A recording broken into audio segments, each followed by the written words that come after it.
Hello dear student, आज हम बात करने हैं लेसन 4 केमिकल काइनेटिक्स। रासायनिक बलगत की चैप्टर है आपका। आज हम आपके लिए इस चैप्टर को पढ़ाने वाले हैं, तो हमारे चैनल के साथ जुड़ जाइए और वीडियो को लाइक भी कर दीजिए अगर आपको पसंद आए तब। तो देखते हैं रासायनिक बलगत की केमिकल काइनेटिक्स किसे कहते हैं। तो रसायन विज्ञान की वह शाखा जिसमें विभिन्न रासायनिक अभिक्रियाओं के वेग का अध्ययन किया जाता है, रासायनिक बलगतिकी कहलाती है। यानी रसायन विज्ञान की वह शाखा जिसमें विभिन्न रासायनिक अभिक्रियाओं के वेग, जैसे आपका वेग हुआ, टेम्परेचर, प्रेशर, कॉन्सेंट्रेशन आदि का अध्ययन जिसमें किया जाता है, रासायनिक बलगतिकी कहलाती है। तो सबसे पहले समझ लेते हैं, आइए रासायनिक अभिक्रिया किसे कहते हैं, यानी केमिकल रिएक्शन किसे कहते हैं। अभिक्रिया से उत्पाद बनने की प्रक्रिया को रासायनिक अभिक्रिया कहलाती है। अभिकारक से उत्पाद बनने की प्रक्रिया को रासायनिक अभिक्रिया कहते हैं। या फिर दूसरे शब्दों में समझ सकते हैं हमने, अथवा हम दूसरी परिभाषा दे रखी है आप लोगों के लिए। जब दो या दो से अधिक पदार्थ मिलकर एक नया पदार्थ बनाते हैं, उसे रासायनिक अभिक्रिया कहते हैं। जब दो या दो से अधिक पदार्थ क्या ले लेते हैं, हम पदार्थ ले लेते हैं, जब उन दोनों को मिलाया जाता है तो एक नया हमारा नया प्रोडक्ट बन के आता है, उसे हम केमिकल रिएक्शन कहते हैं। अब आप लोग सोच रहे होंगे कि सर अभिकारक क्या होता है, तो आइए अभिकारक के बारे में भी हम जानकारी प्राप्त कर लेते हैं। यहाँ पर समझ लेते हैं, देखो आर ये क्या हमारा रिएक्टेंट होता है। तो इधर क्या होता है, जो इधर साइड भी जितने भी हमारे एलिमेंट होंगे वो हमारे रिएक्टेंट कहलाते हैं। और जब इन दोनों सभी इतने जितने भी इधर साइड एलिमेंट जो होंगे मिलने के बाद इधर जो आ जाके कोई भी हमारा प्रोडक्ट बनता है, कोई भी उत्पाद बनता है, उसे हम प्रोडक्ट कहते हैं। यानी इधर साइड कितने भी हमारे एलिमेंट हों, जब जुड़ने के बाद कोई नया पदार्थ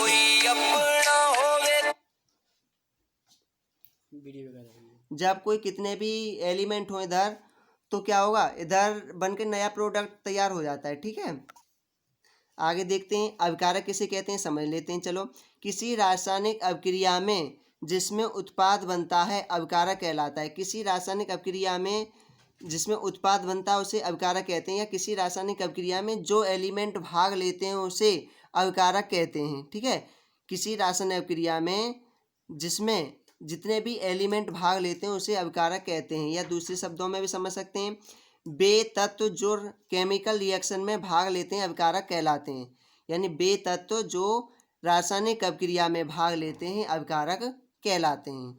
अब प्रोडक्ट क्या होता है वो भी समझ लेते हैं। रासायनिक अभिक्रिया के परिणाम स्वरूप जो अभिकारक से जो नया पदार्थ बनता है उत्पाद कहलाता है। जैसे मैं कोई भी एक ले लेता हूँ, ये ले लिया मैंने, H ले लिया प्लस O ले लिया। ठीक है, अब इधर क्या हुआ, H2O बन जाता है हमारा। यहाँ से क्या ले लिया हमने, ऑक्सीजन ले लिया, इधर ऑक्सीजन ले लिया। ये दो हमारे दो कितने एलिमेंट ले लिए, दो एलिमेंट ले लिए। और दो एलिमेंट लेने के बाद जब इन दोनों को मिलाया तो क्या बन जाता है हमारा, H2O बन जाता है। ये क्या कहलाएंगे, हमारे अभिकारक कहलाते हैं। या इसके लिए अभिकारक, ये दोनों क्या कहलाएंगे, हमारे अभिकारक कहलाएंगे। ठीक है, और ये क्या हो जाएगा, हमारा प्रोडक्ट बन जाता है, यानी कोई भी नया पदार्थ बन जाता है। रासायनिक अभिक्रिया के परिणाम स्वरूप जो अभिकारक से जो नया पदार्थ बनता है उत्पाद कहलाता है। अब देखते हैं, हम समझ चुके हैं कि रिएक्टेंट एंड प्रोडक्ट क्या होता है। तो रासायनिक अभिक्रिया में जो एलिमेंट भाग लेते हैं उसे हम अभिकारक कहते हैं, और जो एलिमेंट भाग लेते हैं और जो मिलकर एक नया पदार्थ बनाते हैं उसे हम प्रोडक्ट कहते हैं। अब आइए समझते हैं, अभिक्रिया के वेग पर, अभिक्रिया के वेग के आधार पर अभिक्रिया को तीन प्रकार की होती हैं। यानी अभिक्रिया के वेग के आधार पर अभिक्रिया को तीन भागों में डिवाइड किया गया है। तो कौन कौन से तीन भागों में डिवाइड किया गया है, आइए समझते हैं। अति तीव्र अभिक्रियाएं, वेरी फास्ट रिएक्शन, मंद अभिक्रियाएं, स्लो रिएक्शन, अति मंद अभिक्रियाएं, वेरी स्लो रिएक्शन। आइए with definition and with example के लिए समझते हैं। तीव्र अभिक्रियाएं किसे कहते हैं, वे अभिक्रियाएं जो तीव्र वेग के साथ होती हैं, अर्थात पलक झपकते ही पूर्ण हो जाती हैं, अति तीव्र अभिक्रियाएं कहलाती हैं। वे अभिक्रियाएं जो तीव्र वेग के साथ होती हैं और अर्थात पलक झपकते ही क्या हो जाती हैं, पूर्ण हो जाती हैं, अति तीव्र अभिक्रियाएं कहलाती हैं। इनमें अविकारक के रूप में आयन भाग लेते हैं। इनमें क्या होता है, अविकारक है, रिएक्टेंट के रूप में आयन भाग लेते हैं। आयन जानते ही आप, नेगेटिव एंड पॉजिटिव चार्ज के लिए क्या कहते हैं, हम आयन कहते हैं। ठीक है, अविकारक के रूप में आयन भाग लेते हैं, अतः इन्हें आयनिक अभिक्रियाएं भी कहते हैं। जैसे समझ लेते हैं एग्जाम्पल के through, AgCl plus NaNO3 NaNO3। ठीक है, तो यहाँ से क्या होगा, आप देख सकते हैं, यहाँ से हो जाएगा हमारा Ag अलग होके इसके साथ जुड़ जाता है, तो AgNO3। अब यहाँ से क्या होगा, यहाँ से Na और यहाँ से Cl अलग हो जाएगा।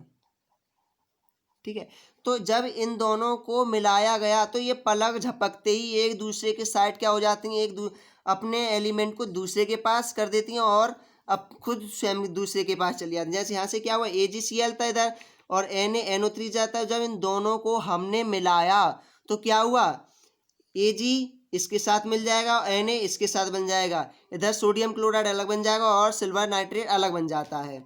ठीक है, तो आइए अब देख लेते हैं, इसमें हमने कहा आयन भाग लेते हैं, Ag पॉजिटिव चार्ज होता है, Cl नेगेटिव चार्ज होता है। ठीक है, ये तो आप लोगों के लिए पता ही होगा। ठीक है, तो आया देखो, हमने कहा कि इनमें अविकारक के रूप में क्या लेते हैं, आयन भाग लेते हैं, इसलिए इन्हें आयनिक अभिक्रियाएं भी कहते हैं। जैसे Ag पर हमारा पॉजिटिव चार्ज होता है, Cl पर नेगेटिव चार्ज होता है, सोडियम पर क्या होता है, पॉजिटिव चार्ज होता है और NO3 पर कैसा होता है, नेगेटिव चार्ज होता है। ये क्या हो जाता है, AgNO3 हो जाता है और NaCl हो जाता है। तो ये तो बात मैं पहले भी बता चुका हूँ आप लोगों के लिए, है ना। तो इस पर Ag पर क्या होता है, पॉजिटिव चार्ज होता है, इस पर नेगेटिव चार्ज होता है, और Na यानी सोडियम पर पॉजिटिव चार्ज है, NO3 पर नेगेटिव चार्ज होता है। और ये चार्ज कैसे उत्पन्न होता है, चार्ज क्या होता है, इसके लिए मैं एक वीडियो अलग से बनाऊंगा। अब देख लेते हैं स्लो रिएक्शन, यानी स्लो रिएक्शन, मंद अभिक्रियाएं। तो मंद अभिक्रियाएं किसे कहते हैं, आइए समझ लेते हैं। वे अभिक्रियाएं जो धीमी वेग के साथ होती हैं मंद अभिक्रियाएं कहलाती हैं। वे अभिक्रियाएं जो धीमे वेग के साथ होती हैं मंद अभिक्रियाएं कहलाती हैं। जैसे देख लेते हैं, CH3COOH एसिटिक एसिड होता है आपका ये, और देख लेते हैं C2H5OH, ये होता है आपका एथिल एल्कोहल। जब इन दोनों को मिलाया जाता है तो धीरे धीरे ये क्रियाएं क्या करती हैं, रिएक्शन करती है। यहाँ से क्या होता है, CH3 आ जाता है और यहाँ से क्या होता है, COOC2H5। ठीक है, यहाँ से ये जुड़ जाता है। अब देखो यहाँ से क्या बचा, H बचा हुआ है और एक H ये बचा हुआ, एक O बचा हुआ है, तो यहाँ से क्या बचा हुआ है हमारा, H2O। ठीक है, ये धीरे धीरे क्या होती हैं, अपनी अभिक्रियाएं यानी आपस में मिल जाती हैं और एक नया प्रोडक्ट बना देती हैं। धीरे धीरे यानी 2 दिन 3 दिन धीरे धीरे मिलने के बाद अपना प्रोडक्ट बना देती हैं। एक और देख लेते हैं, जैसे H2O2। H2O इसे होता है हाइड्रोजन परऑक्साइड का फॉर्मूला।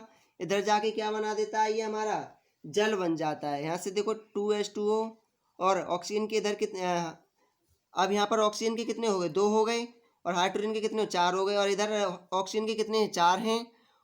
और फिर इधर क्या कर देंगे, ऑक्सीजन अलग हमारा क्या हो जाता है, अलग निकल जाता है। अच्छा दिख नहीं रहा है, अब दिखने लग जाए। ठीक है, H2O2 फॉर्मूला होता है हाइड्रोजन परऑक्साइड का। अब यहाँ से क्या बनेगा, हमारा जल बन जाएगा और ऑक्सीजन हमारा अलग हो जाता है। तो ये एक ऐसी अभिक्रियाएं कहलाती हैं, स्लो रिएक्शन कहलाती हैं। वे अभिक्रियाएं जो धीमे वेग के साथ होती हैं मंद अभिक्रियाएं कहलाती हैं। अब देख लेते हैं वेरी फास्ट रिएक्शन। तो वेरी फास्ट रिएक्शन किसे कहते हैं, आइए समझते हैं।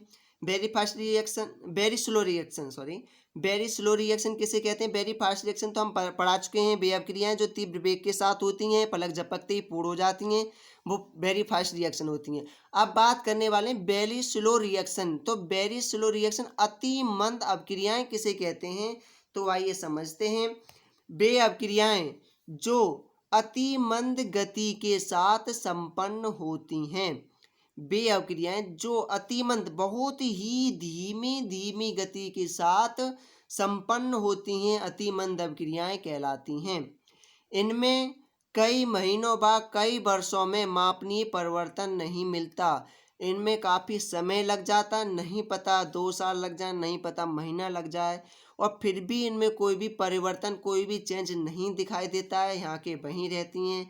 ऐसे रिएक्शन को हम वेरी स्लो रिएक्शन या अति मंद अभिक्रियाएं कहते हैं।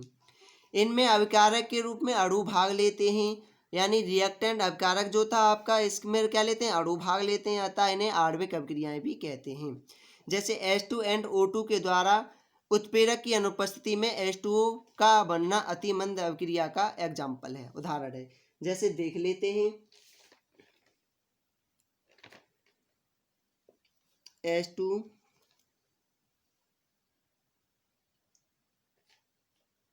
प्लस O2, इधर जाके क्या बन जाता है हमारा, H2O क्या बन जाता है, H2O बन जाता है। ठीक है, तो अब H2O बन जाता है। अब यहाँ पर ऑक्सीजन के कितने हैं, सिंगल ऑक्सीजन का, इधर हाइड्रोजन के कितने हैं, 2 हैं, और ऑक्सीजन के तो ऑक्सीजन संतुलित नहीं, तो यहाँ पर क्या करेंगे, गुणा कर देंगे। तो गुणा करने के बाद ऑक्सीजन का भी कितना हो जाता है, 2, और हाइड्रोजन का कितना हो जाता है, 4। तो यहाँ पर क्या करेंगे, 2 से मल्टीप्लाई कर देंगे, तो इसका भी क्या हो जाएगा, पूरा हो जाता है। ठीक है, अब बात करते हैं अभिक्रिया के वेग या दर।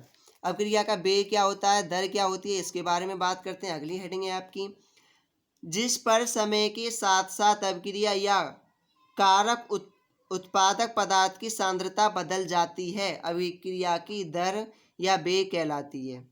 जिस दर पर, ये दर लिखा हुआ है, ठीक है, साफ नहीं दिख रहा है, मैं लिख देता हूँ। जिस पर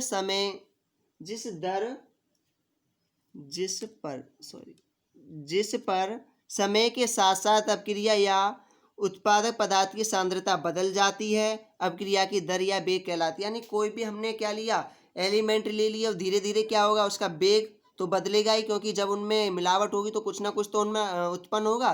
तो जो बदल जाता है, उसकी सांद्रता बदल जाती है, उसे ही हम अभिक्रिया की दर या वेग कहते हैं। रासायनिक अभिक्रिया की प्रगति में अभिकारकों की सांद्रता में कमी तथा उत्पाद की सांद्रता में वृद्धि होती है। रासायनिक अभिक्रिया की प्रगति में अभिकारकों की सांद्रता में कमी, किसमें, अभिकारकों की सांद्रता में कमी, इसे नोट कर लें, दिमाग में बिठा लें। रासायनिक अभिक्रिया की प्रगति में अभिकारकों की सांद्रता में कमी तथा उत्पाद की सांद्रता में वृद्धि होती है। इस अभिक्रिया के वेग को 2 प्रकार से व्यक्त किया गया है। जैसे देख लेते हैं, अभिक्रिया का वेग बराबर अभिकारक की सांद्रता में कमी, अभिकारक की सांद्रता में कमी अपॉन प्रयुक्त समय, यानी जो भी समय लगता है वो आप इसमें लगा देंगे। दूसरा है अभिक्रिया का वेग बराबर उत्पाद की सांद्रता में वृद्धि प्रयुक्त समय, जिसका मात्रक मोल प्रति mole litre inverse second inverse होता है। माना किसी अभिकारक x मोल प्रति लीटर t समय के पश्चात t समय में उत्पाद में चेंज हो जाता है, तब, यानी माना किसी, अब कोई अभिकारक है हमारा, कोई भी एलिमेंट है, ठीक है, वो कुछ समय पश्चात उत्पाद में चेंज हो जाते हैं, यानी प्रोडक्ट बना लेते हैं, तब अभिक्रिया का वेग क्या होगा, x/t mole litre inverse second inverse. रासायनिक अभिक्रिया आरंभ होने पर अभिक्रिया का वेग तेज होता है, जो धीरे धीरे कम होता जाता है। जैसे देख लेते हैं, ये क्या है, हमने रासायनिक अभिक्रिया आरंभ होने पर अभिक्रिया का वेग क्या हो जाता है, कम हो जाता है। ये क्या है, हमने कुछ सांद्रण ले लिया, ठीक है, सांद्रण है आपका ये।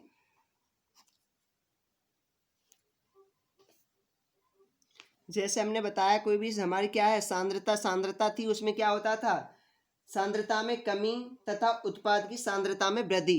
अभिकारक की ये सांद्रता, इसमें क्या हो जाएगी, हमारी कमी हो जाती है, और ये क्या, उत्पाद की सांद्रता में क्या हो जाती है, वृद्धि हो जाती है। ठीक है, इसी प्रकार अभिक्रिया का वेग है, इसमें भी क्या हो जाएगी, अभिकारक में कमी हो जाती है, उत्पाद की सांद्रता में क्या हो जाती है, वृद्धि हो जाती है।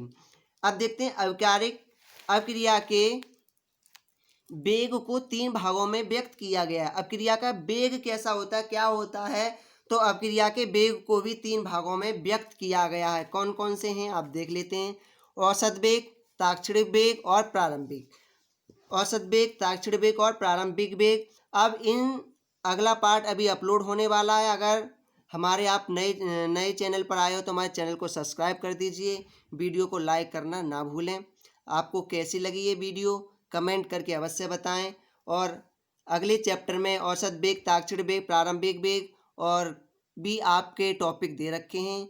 हमारी वीडियो को अवश्य देखें और बेल आइकन घंटी अवश्य दबाएं।